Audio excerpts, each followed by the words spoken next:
ahead and get started. Hi, everyone. Thank you for joining us this afternoon. My name is Trisha Dugan. I am a recruiter in our New York office. Before we kick it off, I just would like to go through a few logistics, and then I will pass it over to Ryan. So just wanted to let you know that during the presentation, if any questions come up that you would like to have answered by our panelists at the end, you can go ahead and use the Q&A pod, which is on the bottom right corner of your screen. And you can send your questions to Caroline Viola, who is listed as our host. In the event that we don't get to your questions by the end of the 45 minutes together, you can go ahead and send them to careers.mba@kearney.com, and we will answer them there. So without further ado, I'm going to pass it over to Ryan Elliott. All right. Hey, everybody. Thanks for joining us on this, where I am. It's a lovely Friday afternoon here in Washington, D.C. I know you're all over the place, but I'm looking forward to getting outside before too long. I wanted to say for today, our team, we're going to try our very best to make it casual and interactive. I remember when I was in your shoes in business school, I went to a whole lot of corporate briefings, and I know that after a while they can get kind of old and boring. And in a webinar format, it's just that much more magnified. So we will try to, we're not going to be super strict on how we speak. We're going to jump in and out. And if you have questions, I really encourage you to jump in or send a message over to Caroline, because the more you all are talking to us, we're having a discussion rather than us just presenting slides. It'll be more interesting and more informational for everybody. So let me turn it over to my esteemed colleagues here to introduce themselves. Pravani, why don't you jump in here? Great, thanks, Ryan. Good afternoon, everyone, or good morning if you're on the West Coast. As Ryan mentioned, I am Pravani. I'm a manager out of the New York office. I have some prior work experience. I've only been with the firm for around 3 years, but it feels like a lifetime. And I'm happy to be here today and try to share some of my experience with you. Mauricio? I think you're on mute, Mauricio. Isn't that like a WebEx Zoom bingo thing? Like how far into the call before someone? That was 3 minutes. That's kind of a record. Double mute, yeah. Still on Mauricio. All right, now go. Can you hear me now? Yes, there you go. Okay, awesome. Yeah, I had to dial in actually. So, hi everyone. My name is Mauricio. I have a beard now, as you can see in my photo. The years go by. I'm a manager out of our Chicago office. I have been with the firm for 4 years now, aligned to the health practice, and really happy to be here and talk to you all. Great. And, yep, Ryan Elliott out of Washington. You see that. I focus on two main areas, aerospace and defense and some other industrials and private equity. And I've been with the firm for a lifetime, but it feels like 3 years, so the exact opposite of what Pravani said. I joined as a summer associate myself in 2005, full-time 2006, when I was actually a consultant for a Big Four, or it was actually a Big Five firm before business school. So I've been doing this for a while. I guess I'll add, I'll give you more color on my sort of overall story as we go through the presentation here today. But I want you all to be clear that we want to be as transparent as possible about what consulting is, what it isn't, kind of the good, bad, or the ugly. I love it. I wouldn't have been doing it for so long, but I also recognize it's a very demanding job, and it's really not for everyone. So I really encourage you to ask us tough questions, because we're going to tell you the truth. We take a lot of pride in that as a firm, and you know, we'll help figure out if it's a good choice for you. All right, so let's go forward here. All right, so Kearney, we're uniquely positioned, what global management consulting firm. So why are we uniquely positioned? Kearney's kind of interesting because we're a pure play strategy and ops firm, but we're a bit smaller than our main three competitors, and it makes it kind of an interesting combination because whereas we're easily large enough to handle any engagement. We have 60 offices, 40 countries, roughly. And you'll see in a few minutes all the different practice areas and industries we cover. We can do just about anything for a client. However, being a little bit smaller than the next biggest firm, it helps us get to a uniquely personal experience. I really believe in that. I think about during the review process how when we talk about every person, we're looking at the whole person, and it's not just where you landed on a scatter plot.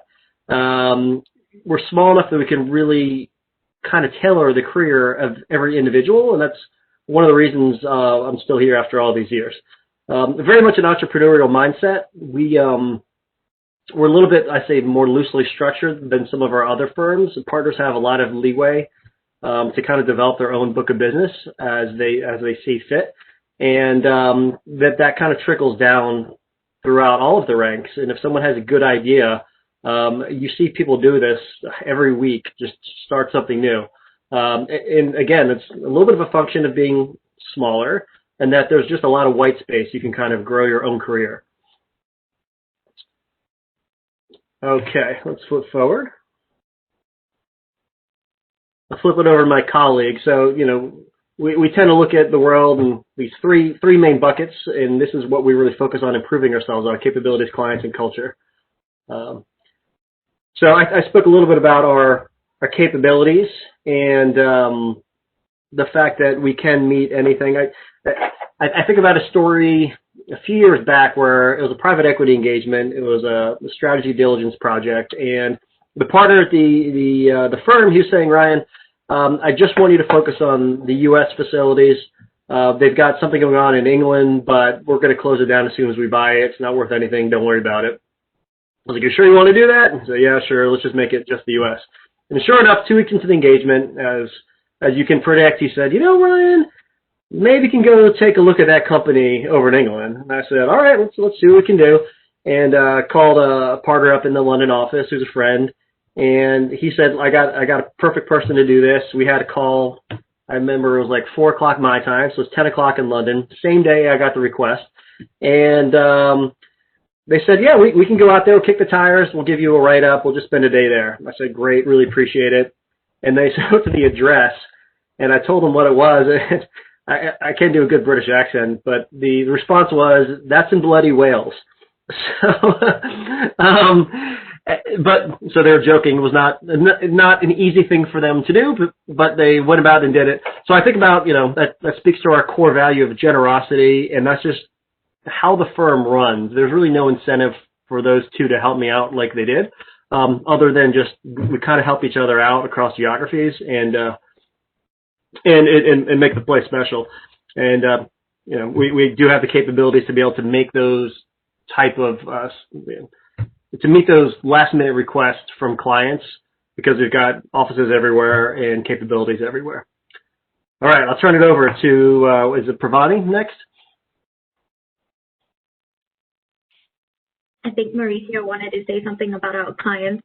Oh, sure. Yeah, I think, and something kind of out of script, Ryan, that made me, I recall this story about the cooperation and collaboration spirit is that one project I had to do an assessment of a call center. I had zero experience in this topic, and I found out that our lead partner in the Nordic region was our expert on call centers. So I sent him an email with not a lot of expectations. I was an associate just out of our summer program. And then in the next day, I had a meeting scheduled with him, a full 1 hour to go through call centers and understand what is actually involved in that. So that was really helpful, and that was super impressive. Till to this day, I'm always impressed. If a partner can carve out 1 hour to help me, I think I can do the same for other folks as well. So I think that's just a testament of, this collaboration spirit that we have. And going forward on the client piece here that we have on the page, I feel that we really work with our clients, not for our clients only. And it entails really rolling up your sleeves and engaging people, understanding what they need. So the work is not really about staying in a windless room, going through analysis. It's actually about people. So that's something that I always like to talk about because sometimes we think as consultants to be these, you're just going to be cranking through a spreadsheet, creating a deck, but it's really a people business. And I feel that at Kearney, we really get it right because the idea is to work with people and our clients. Pravani, do you want to cover culture? Give us a story, something that highlights it for you. Yeah, of course. I think culture really is embodied and it's the glue that pulls the two things the 2 points of capabilities and clients together. And I think both Ryan and Mauricio, you touched on this, the way that we work with our clients and the way that we work with ourselves, with each other, Kearney is known for a culture of essential rightness. And I think I can testify to that quite, I've done enough diligence on this. I've had the good fortune of working across 3 different Kearney offices. So starting my career in South Africa, moving up to the Middle East in Dubai, and then moving across a little bit west to the New York office. So I think I'm targeting San Francisco next, or maybe somewhere in APAC. But I think it's fair to say that across the board, that culture of essential rightness and global connectivity holds true. I feel like in the short time that I've had, the ability to have a conversation with a senior partner and really challenge, their thinking and bring my own contribution and bring my own thoughts to the project is really what sets us apart and enables us to deliver the best product for our clients. Ryan, back to you. Right. Yeah, and make 2 more final comments on this page, and I know we all want to move forward, but just to comment overall on culture, something I always tell MBA students is, as we're thinking about management consulting, really make the effort to try to understand the culture of the different firms. Culture is very hard to define. Everybody thinks they've got a great culture. But in some ways, it's not really better or worse. It's just, where do you fit? I know some of my colleagues that are competing firms who are great people and really smart and they do great work. They wouldn't like Kearney, and I know I wouldn't like their firm. And the best way to figure that out is really just to talk to people and try to really figure out what makes them tick. Because, there's ups and downs in this job, and there will be times where you're really tired, and having the right support people around you is what makes it fun. All right, let's go to the next page. I don't want to slow us down too much. All right, so here's our overall capabilities. This is how we kind of look at the world. Practically speaking, most senior people kind of have a major or minor. So my major would be aerospace and defense, and my minor would be private equity. It's more common to have a major in the industry bucket or the service expertise bucket, and then the minor in the other. But private equity is a little bit different because you're managing across lots of different industries. And what I think is pretty interesting about management consulting in general is if it's a type of company where you come in as a generalist, which pretty much all the pure play strategy and ops firms, that's true, you will get the opportunity to work across lots and lots of different industries and different service offerings. And it's very much a double-edged sword. This is one of these areas I want to be very clear with everyone so you know what you're getting yourself into. It's both the best thing about being, say, a new associate, and in some ways the worst. And here's why I say that. And I'm thinking about my own associate experience. There's going to be some projects that you're just not going to like. And it doesn't have to do with, you've got a bad manager, or your client's mean, or it's a crappy city. It could just be not something you like very much. And I'm just being honest with you. I had an early project in the financial services industry. I had a fantastic team. My manager was my summer manager, or same manager I had when I was a summer. It was in New York. We got to stay in really fancy hotels. But I just didn't find the work that interesting because I just think financial services, it's not for me. It's very different from private equity if anyone is thinking, well, how do you do that? It's sort of deal life versus, running the back office of a bank. So that's an example of something I did like, but there's nothing wrong with that. The interesting thing, though, is before business school, most of my work was in digital media. I worked with ad firms a lot. And if you told me then that, 10 years from now you're going to be a partner focused on defense, I would have never believed you. So how did I get there? Well, here's the truth. After bouncing around all these different projects for 2 years, traveling very, very heavily, my wife said, Ryan, for God's sake, just get a project here in D.C. I don't want you on the road anymore. And I called someone up and said, hey, do you have anything in D.C.? I'll do anything. I just want to be local. I've got to for my marriage sake. And he said, yeah, you're staffed Monday. Let's do this. And that was my first defense project. And I was like, this is super interesting stuff. And then that led to an opportunity where the Air Force asked us to look at a proposal they had received for a constellation of satellites, a multi-billion-dollar proposal. And I was like, this is pretty interesting. I don't know anything about satellites. So what I learned is that I like aerospace and defense mainly because I think the stuff they make is neat, like satellites and the whole space industry is interesting and ships. So that's just me, but I would have never discovered that had I not had the opportunities from consulting. So I just want to be clear that it's a great opportunity, but it does come with some downside. Now the other interesting thing is you may learn that you love something that you never would have even known about. So if you decide to exit consulting in a few years and go join industry, you're going to be more confident that you're in kind of the right place. That's worth a lot. Or if you stay in consulting, you usually focus after a few years anyway. And then you get to just do that work over and over again, which is, it's one of the reasons I think partners are pretty happy because we're all in this because we need a lot of intellectual stimulation. That's kind of just par for the course here. And you're working in an interesting area doing interesting things. And that's a great value. But it doesn't come without, some people probably love all their projects. I wasn't one of them. Anything to add, others? Yeah, can I just add something, Ryan? Your story totally resonates with me. I think I had a similar experience, and my perspective on this is that you own your own path. So you have the ability to carve your path. It's not that, staffing is going to put you on something and then that's going to dictate your career with Kearney. So you have that ability to really dictate what you want to do, and do you want to explore more industries? Do you have a passion for something that you've never done before but you want to try it out? Those are all possible things to do. So from my personal experience, before consulting, I was actually a brand manager in the food industry, and now I'm focused in supply chain in the healthcare industry. So it's a very different focus that I'm right now, and this shift was only possible because I had the opportunity to actually play in a bunch of these boxes that you're seeing right now. I had projects in comms, in tech, in health, of course, private equity.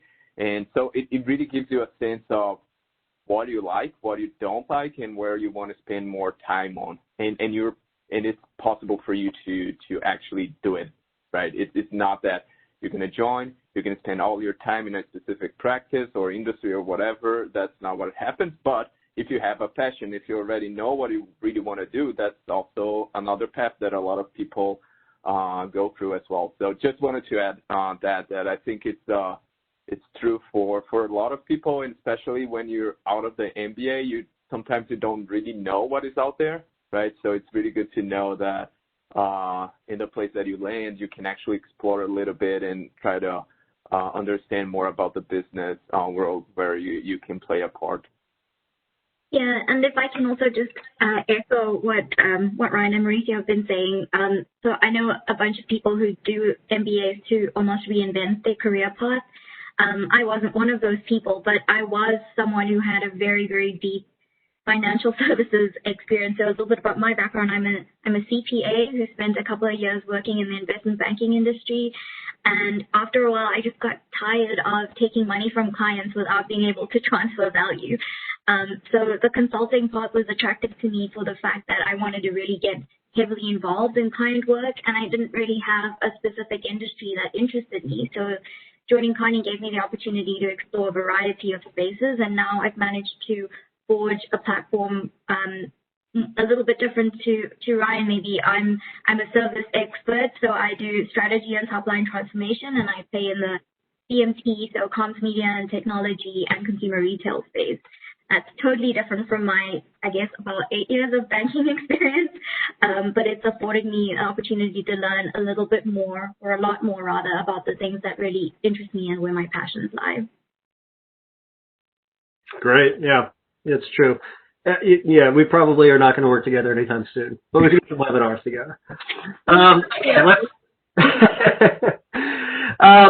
You know, COVID has kind of put a magnifying glass on lots of things, but one is client relationships.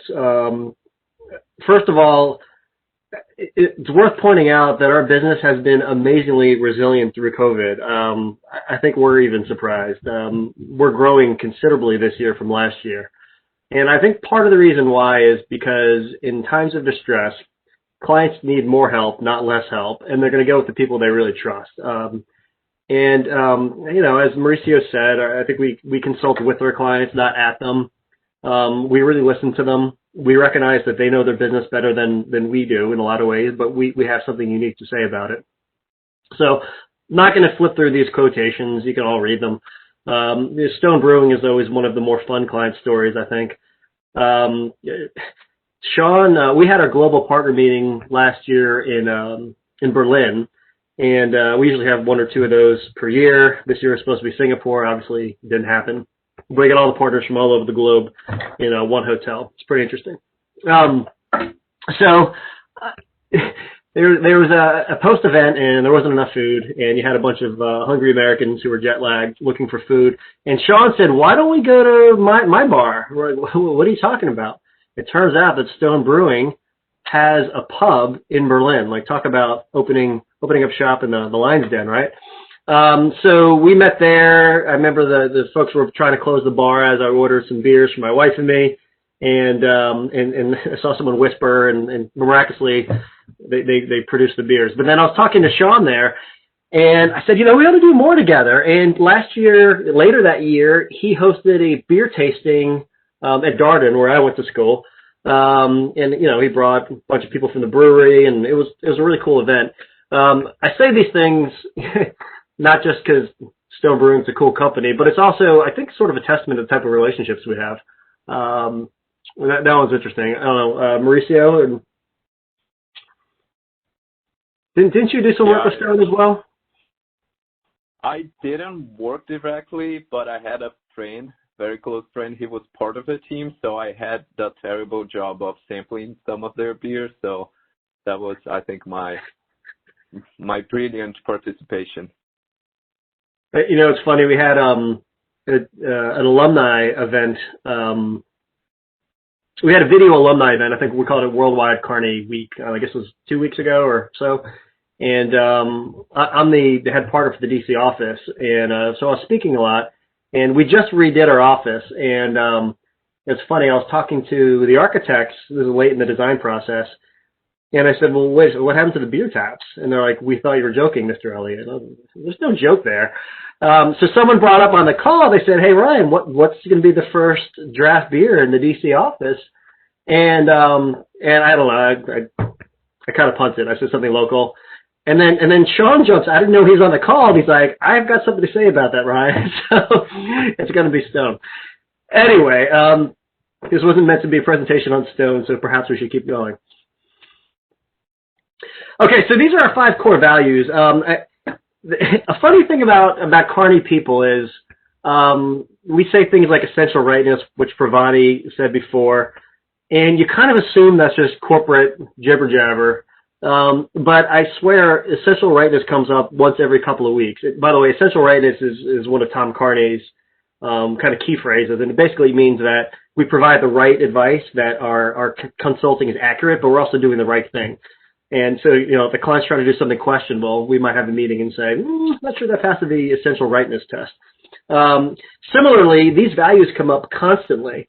And I think the reason why is because we did a lot of inward looking about a year ago about what makes the firm, what makes us us. You know, why are we different from those little bit bigger consulting companies? And we kind of boiled it down to these 5 categories. And I said before, it's really hard to describe a culture. It is, but we're trying our best to do that. Colleagues, can you speak to these a little bit? Your experiences? Yeah, sure. I can start. Something that really comes to mind for me on the generosity front. So I think Kearney really sees us as whole people, and part of me as a person is someone who likes to give back. I do that in my free time. I enjoy getting involved in the community, and just on this pillar of generosity, it's actually encouraged. So there are a bunch of programs for social impact that Kearney consultants are encouraged to get involved in, and if the right program isn't available, you're also encouraged to, stand one up on your own. And I actually set one up in South Africa just before I left with the Nelson Mandela Foundation. And fortunately, I guess 12 months later, I'm still able to participate. I'm still able to drive some of those initiatives that, from where I sit in New York, I guess, and it's really seen as something that's promoted by the firm. So that, for me, enables this career of mine to be a lot more fulfilling within Kearney. Mauricio, anything that you want to add? Yeah, I wanted to just touch on the passion one, and I really like how we frame it as be your best self, because that was one of the two reasons that I decided to join the firm, that I really feel that I can just be myself. I don't need to pretend that I'm someone else. I'm originally from Brazil, and I came to the U.S. for my MBA, decided to stay, started with Kearney, and that was always a big worry of mine. I need to be someone else to fit in? How am I bringing my whole self to the workplace? And since the beginning, my first interactions, I always felt that, no, it's fine. I can be the usual Mauricio that I'm anywhere. So I don't need to be someone else.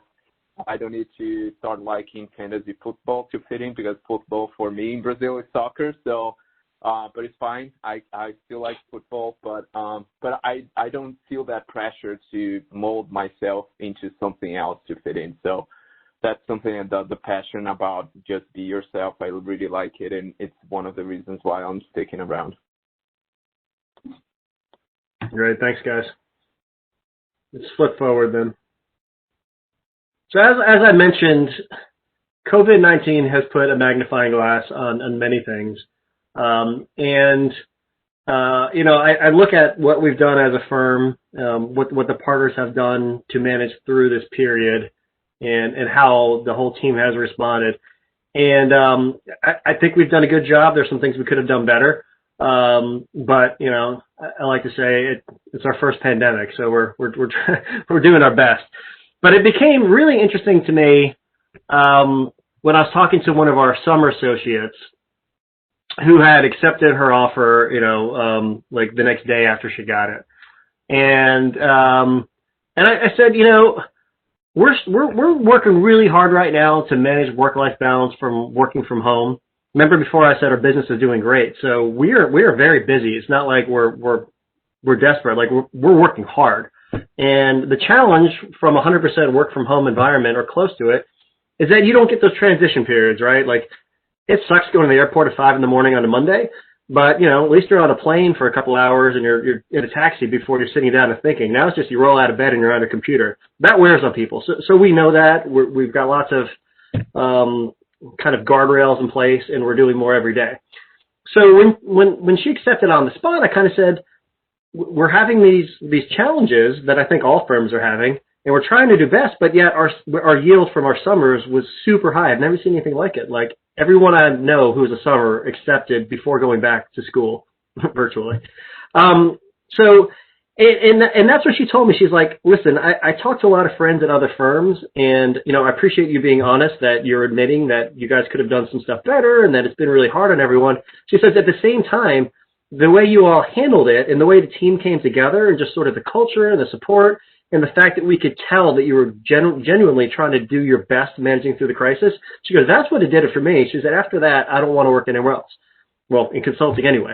I was like, maybe I was being too hard on us. We can do some things better.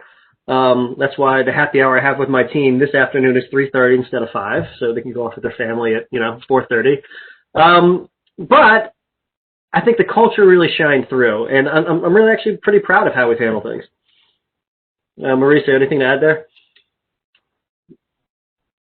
Yep, I totally agree with you, and I feel that we are also doing a little bit of that from a client perspective as well, because it's been rough on the clients as well, and we work with them, we support them. And one of the last bullet point that we have in the external initiative, these virtual client exchanges, I actually participated in one of them, and it was just really to get clients that are facing the same challenges together to make sure that they are actually looking at it the right way, share some best practices between them. So it's not just about us as well, but we also want to make some impact outside, right? It's the social impact work that we do, the pro bono work that we do. So I don't feel that we see us operating in a vacuum, but we also look at outside how things are going, and we try to be a positive impact overall. Yeah, and balance. I'll just add, it's clear on the screen that the happy hours were abundant, but I do recall also attending some desk Pilates and mindfulness sessions that were set up, which has helped a lot. And just on the PPE kits, I guess this is something that really, really amazed me. Kearney was able to send all of their employees a digital thermometer. In a time when these were not available in the store, we had the good fortune of receiving these in the mail as just a token of, again, that generosity from the firm to take care of us. And that blood oxygen thing too. I have no idea what to do with that. Does anyone?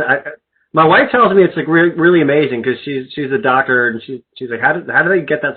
I don't know what to do with it though. So that's something to discuss afterwards. Hopefully you won't have to find out. She was like, if you have to measure your blood oxygen, like, chances are you're in a pretty bad place already. Anyway, let's move forward.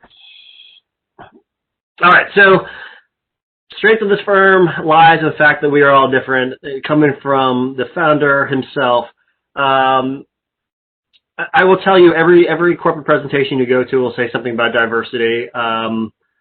I think some probably mean it. I think a lot of firms pay lip service to it, but I can tell you as a partner, it comes up in every single partner meeting we have, which is pretty much weekly right now. It's something we care deeply about. It's part of the firm's DNA. As Mauricio emphasized, we really, really work hard at making everyone bring their whole self to work and just be themselves.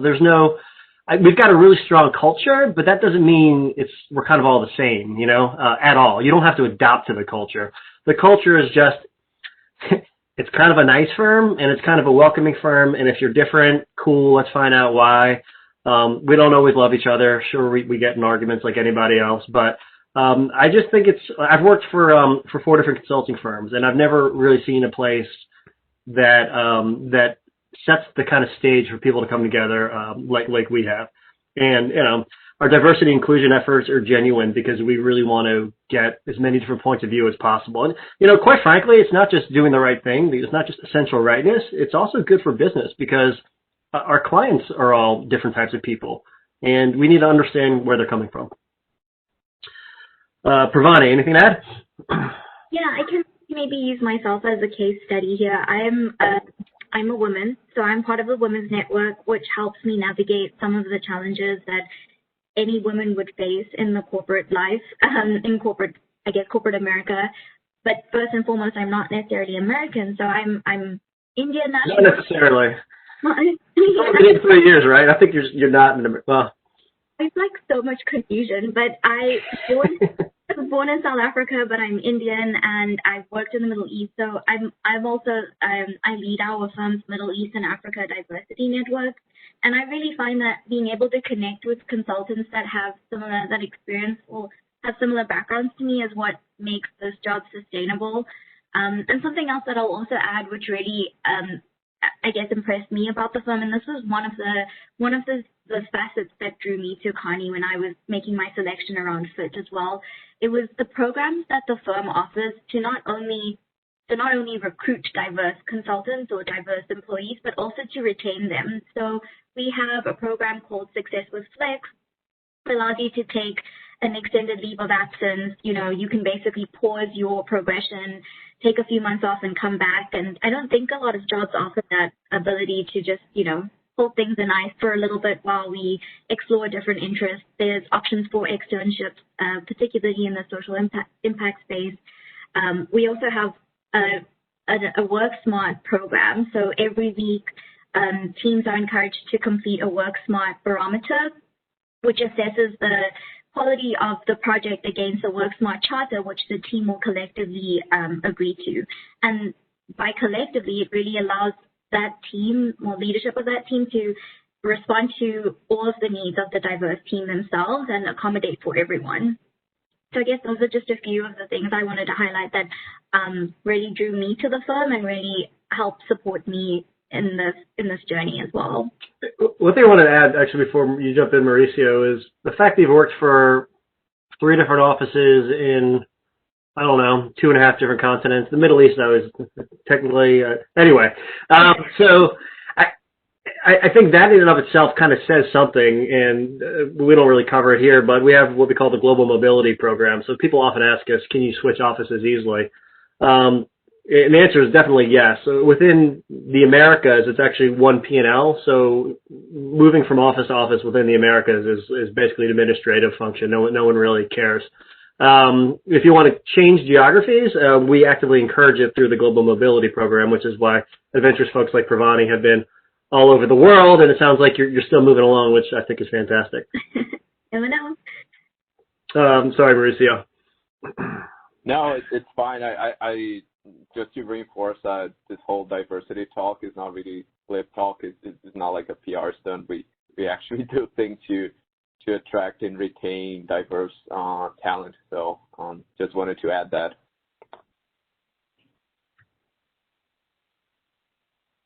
Okay, so hopefully we've given you a decent feel for the firm in this short presentation.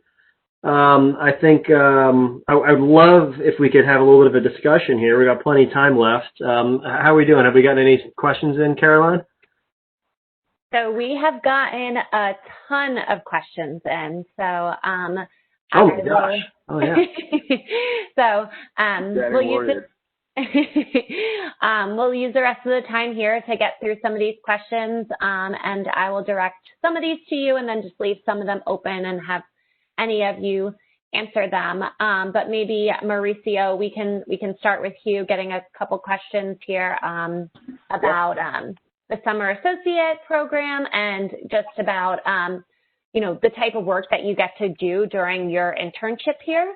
So maybe you could speak a little bit more to exactly what type of project work that you get to do during your summer internship and how immersed you're in that. Yep, absolutely. So I went through the summer program in 2015, so it's been a while, and that was pre-COVID era. So this last summer program, I think it was a bit different from the usual. And I was actually on parental leave during the summer program, so that's why a good reason for not being in the loop on that one. So, but overall, what we try to do in the summer program is to really give the interns a real experience of what a project is. So it's not that you're gonna be in a project, not a real project, or that you're not gonna be doing something that has real impact for the client. That's not the case. You're going to be in a real project doing real work. The client is not going to be able to tell the difference between you and the other associates. So you really need to, you're going to be there to have a real experience. And I think that's good for everyone, right? I think it's good for you as an intern because you can really get the feel and see if that's for you, right? And also for the firm because you can be in an experience that you're going to be testing the waters here for consulting if you haven't worked in consulting before. So I think the whole program, the philosophy is to give you a real opportunity to be in a project and also supporting you through that, right? So we have a mentorship program. You have a formal mentor that have gone through that process already. He's gonna or she's gonna be guiding you through this the whole process. We have all the training sessions in place. So it's the whole company come together to support you and make sure that you're successful through the program. Great, thank you. Our next question here, and this is building off what Ryan was saying, what is a typical work-life balance that you see at Kearney, and what would your typical week look like on a project? And so I'll open this up to any of you. Yeah, great question. It's very hard to answer because it depends. There's a version that I use on recruiting where we actually have, it's called a typical week, and it's got day by day what it looks like, and it's all over the map. It's client services, so we often have to respond to what clients ask us to do, and sometimes it's late, and sometimes it's incoherent, and it's a fact of life as a consultant. I would say, and I'll let my other friends chime in here, pre-COVID, and I'll describe that just to kind of baseline things because I don't think post-COVID, whenever that happens, will look like pre-COVID. But your work week looks something like this. You get up fairly early Monday, get on a flight, probably have a pretty long day, and then you're exhausted from getting up early. I don't know, you probably crash or probably leave the office or finish your work between 7 and 9, maybe 10 if it's a longer week. Tuesday and Wednesday, I think, are always kind of hard days. And our firm culture is such that we really, really try to avoid working on weekends. Part of it's just the history of if you're traveling a lot, you want to have your weekends clear for your friends and your family. So Tuesday and Wednesday, and again, this is more like an associate type description. It changes a lot as you get more senior, and I guess I should address that as well. But I don't know. It's a typical day, probably starting the office, I don't know, between 8:30 and 9:30 and wrapping up your work. I was always someone that would like to try to stay till like 8 o'clock, get everything done, and just have dinner and be able to relax. But I think a more common style is you leave the office, say 7 or 7:30, get some dinner, get a run in, whatever, and then do a couple more hours work afterwards. So say that's pretty typical. Thursdays are a travel day, so that kind of changes the tone because, you know, right around 3 o'clock, you're like, oh, I get to go to the airport soon. I'm an hour and a half away from a beer. So, you know, you're always kind of happy on Thursdays. And then Fridays have always been very light days for us. There's plenty of Fridays. I think people work fewer than 8 hours. Fewer than 8 hours. I think that's pretty common. And we try to avoid the weekends. So just a few other things. What it looks like in COVID or post-COVID, and then how it changes as you become more senior. So what I kind of described to you, that's some pretty typical work week with variation all over the place from, say, BA to manager. Principals and partners, things get different because principal, which in our firm is the position that comes before partner, you typically are billing a client maybe 3 days a week, sometimes 2, sometimes 4, sometimes 5 if it's a big project. And then you use a lot of your other time for transformation or for other business development and other kind of internal firm work. But you're more likely to have multiple clients, and because you're doing a lot more business development, you're working a lot more different things at once.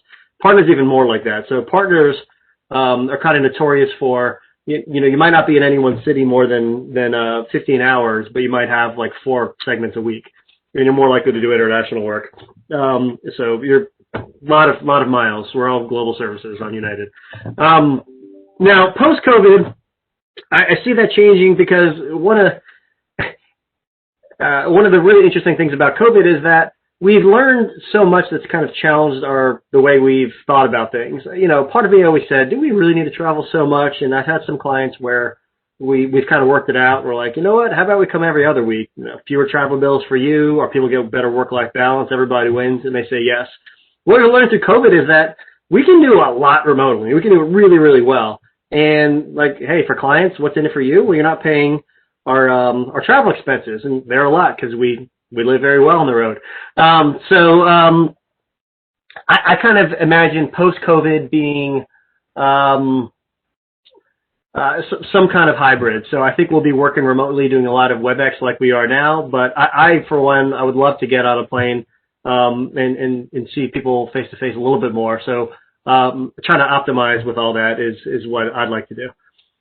So I went on pretty long there. It's a hard question. I don't know, anything I say totally wrong, Mauricio and Pravani, or different from your experience?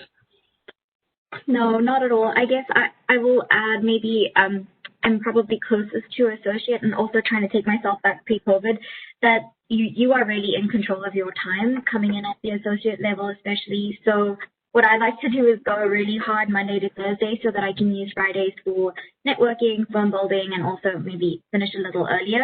And by really hard, I mean just really like putting my head down and working diligently. As Ryan mentioned, we're in a client services industry, so there are some unforeseen meetings that can come up on a Friday, but I've never had anything too treacherous in all of my time. And I think just the other good aspect of being in control of your time is you can really make your work-life balance what you need it to be. So if you know that your energy levels won't be good in the evenings, wake up and exercise in the morning. You know, there's definitely that element of flexibility which doesn't necessarily come with all jobs. Thank you for those answers. I think that they're good and kind of speaks to, you know, kind of how everybody sets up their week a little bit differently. Trisha's like, we have 74 more questions. We got No, and I want to make sure that we're cognizant of everybody's time here on the webinar as well. But I'm going to ask two more questions, and I'm going to direct this one at Pravani, and then I have one more question to kind of close out. I thought it was a really great question that we did get, but Pravani, you know, we talked a little bit about you moving offices and locations, and so we got a lot of questions about, you know, choosing offices and thinking about that. So if you could speak to a little bit about maybe when you came in, choosing your office, and basically about maybe why you chose it and how, you know, how it's maybe about our staffing, and talk a little bit about the staffing too. Definitely. So I'm born in South Africa, was living there and hence joined the Johannesburg office in South Africa. And a few months in, as I mentioned, I joined consulting to sort of get more exposure to different industries and more strategy work. And that was really what propelled me to look into the Dubai office. So I was interested in a media client head office out of Dubai. Part of the project was being led out of the Dubai office. It was a reinvention of their strategy across Africa. So super, super interesting project. And that's really what pulled me into the Middle East. I got to spend quite a few months there because we did a lot of follow-on work for that client. And then pulling me into the Americas was really just a personal change in my life. My partner got a job here, and he's also South African, so he transferred with his firm. And the firm was supportive enough to recognize that something changed in my life. And another way to sort of, you know, support me as I try to forge this career in consulting within the firm was to bring me into the New York office, since that supported my personal, I guess, life change. So I think that just in summary, and also trying to be mindful of time, but feel free to reach out to me directly if you'd like to hear all the gory details. Yes, thank you so much. And then I want to end on this question and have all of you answer it, but Trisha, I also got a question on the private chat as well, so if we can slot that in as well, maybe after this one from you. Yes. So if it's one that you're able to answer through chat, you can definitely go ahead and take it. And then my last question that I did want to also just address too is, do you have any advice for someone just starting out in consulting, and what do you wish you could tell yourself when you were in, you know, our shoes, which I think is a great question.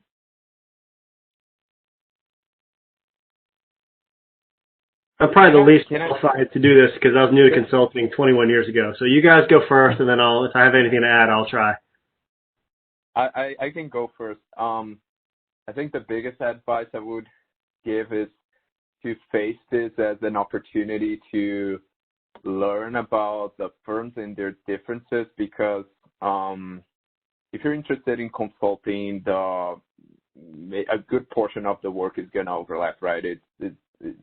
A due diligence is a due diligence, a strategy work is a strategy work, but what sets the firms apart is really how we do the work, the culture. So as Brian said, there's not like a best or worst culture or something like that. I think it's what really resonates with you and fits with you. So I would take these opportunities like this webinar, virtual coffee chats, and so on to really try to understand the firms and see where you would fit best. So that would be my number one advice.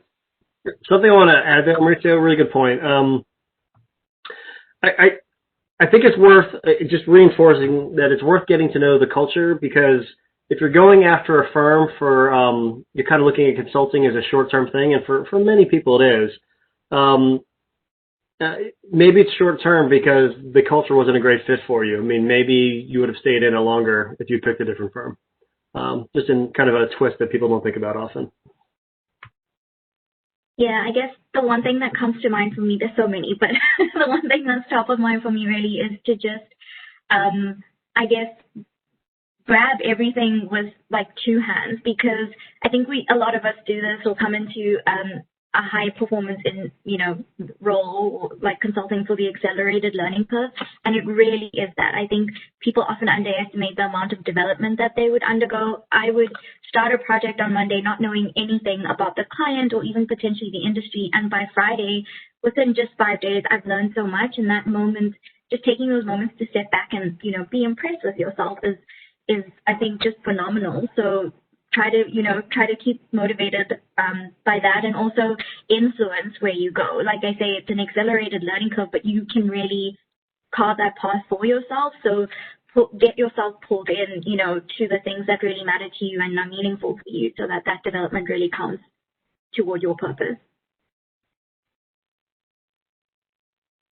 Thank you so much for that. And I know that, again, we have a lot of questions coming in. So if we didn't get an opportunity to answer them here, please send them to careers.mba@kearney.com. We're happy to answer them there. And I know that everybody on the panel would be happy to share some maybe additional information on their path here at Kearney. Just to give you a quick overview of the next webinars that we are hosting and the dates, you will be seeing those signups coming in our newsletter and also through your career services portal. So definitely check that out there. We have some great webinars and some really interesting panelists. And again, thank you so much for joining us today, and we hope you enjoy the rest of your Friday. Thank you. Thanks, everyone. Thank you. Bye-bye. Bye.